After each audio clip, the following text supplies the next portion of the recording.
With the power of the AFL23 Academy, we can do some pretty awesome stuff. So today we're going to recreate some iconic Western Derbies in AFL23, and that means Guernseys, logos, stadiums, and even players. For our first game, we go back to 1995 and the very first derby between the Eagles and the Dockers. West Coast wearing their navy version of the wings and Freo in their OG green away jumper. These ones look pretty accurate with the old AFL logo and accurate sponsors on both jumpers. The stadium itself is of course Subiaco Oval, looking a little different to how most of us remember it. We've tried to replicate how the ground looked in the 90s, so there's no big scoreboard on the roof near the wing and there's no second tier down the city end of the ground. One thing we can't really replicate is the big advertising boards behind that one tier stand, so it's not perfect. For our next game, we head 5 years into the future to 2000 and the game that is now known as the Demolition Derby. We've got Freo in their OG home jumper, the original fat anchor in its last season before they changed to the 2000s version of the anchor, and the Eagles in the iconic ochre away jumper. We unfortunately don't have the right sponsors for this Freo jumper, so we've gone with the original Hardiacker, which looks good with this Guernsey. We've also got the Eagles' new 2000s logo, which made its debut in this season. And the second tier grandstand and rooftop scoreboard are now in place at Subiaco Oval.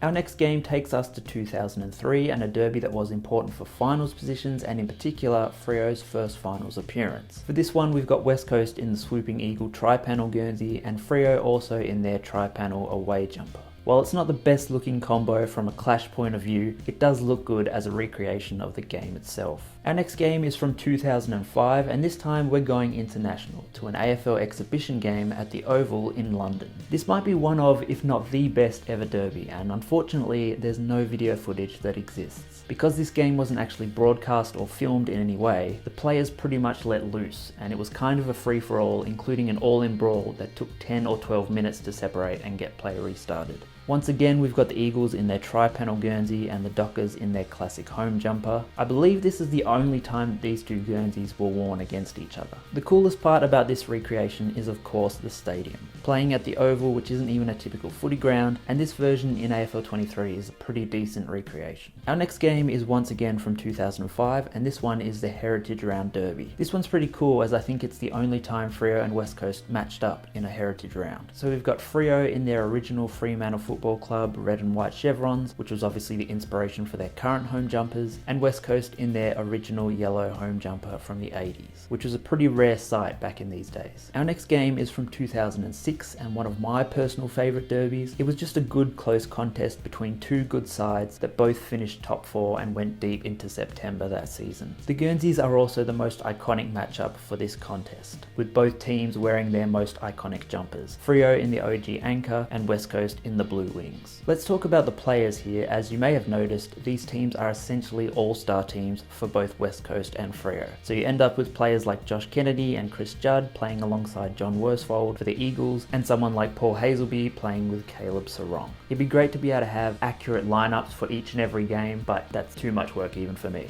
Our next game takes us to 2011 and the iconic After the Siren shot from Hayden Ballantyne. For this matchup we've got Freo in the chevrons for its first season and West Coast in their white clash jumper, which I actually didn't mind. Let me know which other matchups you'd like to see recreated in AFL23 down in the comments, and I'll see you next time.